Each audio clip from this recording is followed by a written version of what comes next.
past performance is not indicative of future performance. Yep. There's still the possibility that it could go down. Welcome to another episode here at Tfteam podcast series. We talked about your mistakes that you make when you're drunk. That's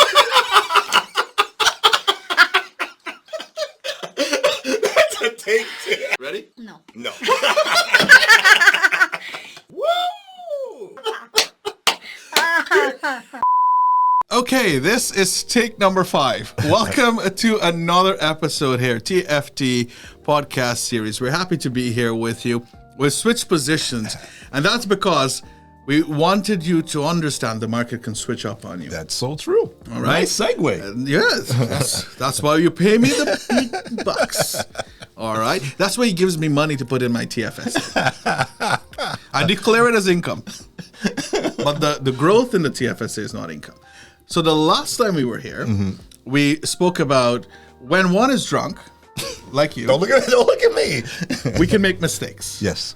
And because we make mistakes, our assets are sometimes not protected.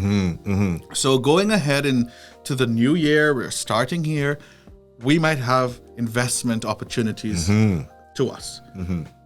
How do we go about investing? Simple tools, TFSA. How do we do that?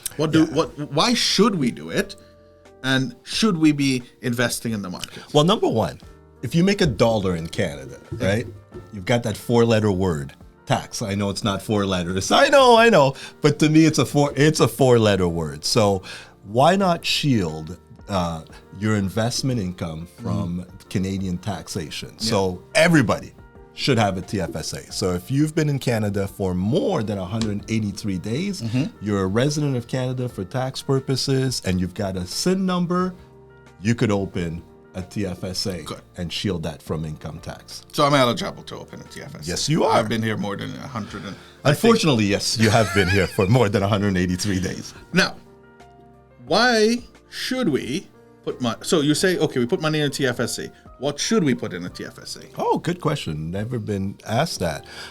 So a couple of things. It's going to depend on your risk tolerance. So depending on how much risk you're able to take. So it could run the gamut from very low risk savings, GICs, and then taking a bit more risk, bonds, and then take a bit more risk in terms of equities, like investing in the market, or diversify a little bit of each into your portfolio. So it depends on who you are, what your goals are, and your timeline for investing.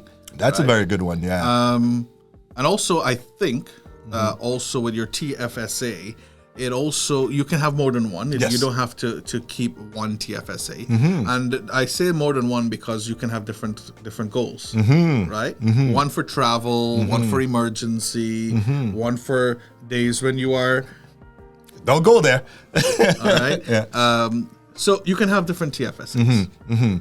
Now, you say you're going to do a full... When you invest for clients, you will do a full KYC. You get to know the client, know their goals, and so forth. And so you've understood that. You've understood their risk profiles.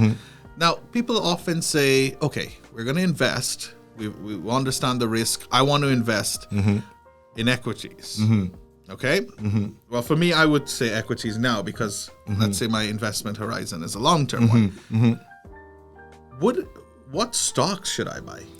Well, investing in equities, that's the right thing, especially now. Last year, if we saw the Canadian market, the TSX went up almost 24%.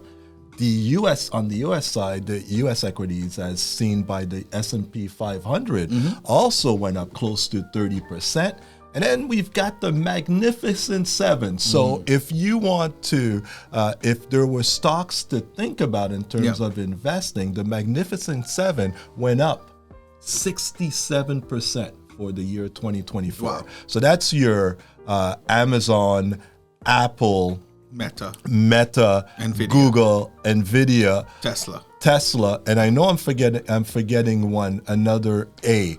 Alphabet. Right. So those 7 companies went up 67%. So you can't really go wrong with one of those 7. Or if you're more conservative, can't go wrong with the Canadian banks, right? You could go to bed at night and know that the stock will appreciate, and you'll get your regular dividend. And if it does fall, the banks won't fall by 5 or 8% unless there's something serious happening. Seriously wrong happening. That's right. But I know you say the Magnificent Seven has been up 67%, but I also believe that those stocks are safe stocks to invest in because they're so good in terms of what they do and their asset that they have and they possess.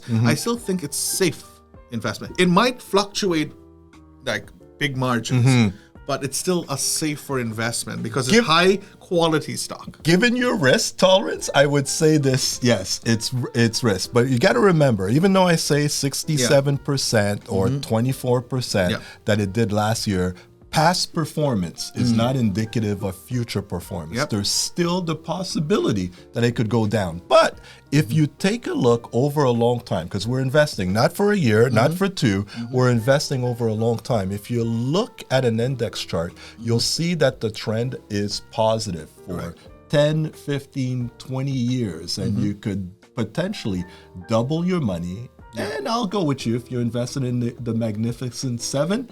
Right, if you're there for the long term, I'm kind of with you. They'll probably still be around in about 5 to 10 years, and it should be proven to be positive. Yeah, and I think I think when we were in class, there's one example you probably give that there was a particular stock that was the big telecommunication company here, Nortel, and they did go belly up. But apart from that, there haven't been many examples. And there are many talks about the AI bubble and that might burst and that might affect the markets. But I don't know. But a way around that is not to put all your eggs into one basket. Right. So don't go all into NVIDIA. Having said that, I may overstate about NVIDIA, but right now they're into that technology with this new car maker, and they're providing the chip technology for AI for that particular car maker. So they're poised to do extremely well. So even having said that, don't go all in NVIDIA. Spread your money around. So not just in terms of just tech companies, but maybe go in terms of not computers, but staples like Amazon, right? Industrials, and then go into banks, right? So just, spread your money around, still in equities, but in various industries. So if one industry doesn't do so well, the other one could potentially do better. So that's how you help your clients to ensure that there's a balance, at least with investing, there is growth, there is dividends coming in, sort of income. And of course, all of this will be tax-free in your TFSA. Exactly. How much is it for 2025, the contribution? 7,000 still. So that has an increase, but you don't need 7,000, right? So you could start to invest for as little as $25, right? So start now. The big thing is start now. Don't delay. We start with 25. You're basically paying yourself first. Don't start spending. We're getting that $200. This morning I saw. I know this is being taped a bit. This will air, maybe in a week or so. But this morning the carbon action, the climate action rebate was deposited into our account. So why not use that? It's found money. Now you told me. Now I know where. Now I have lunch. Free lunch. Well, we have lunch. There we go. We have lunch. Yeah. So start now. That's the goal. And if you're not sure, and you can do investing on your own. But from my experience, it's always good to have someone to help you out, and that's where TFT comes in. They can help you out. They can show you what's the best path to take. And how to protect your investments that you will surely make. All right.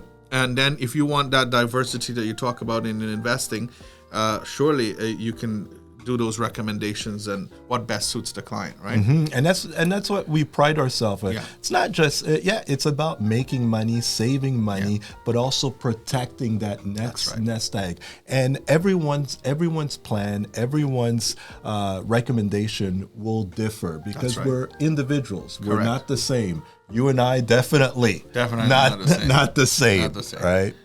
All right. So thank you so much. I think that is a good point to note. We're not the same, and that's where our investments will be also not the same. Definitely. All right. He's of course years older than me, so his investment risk will be far different from mine.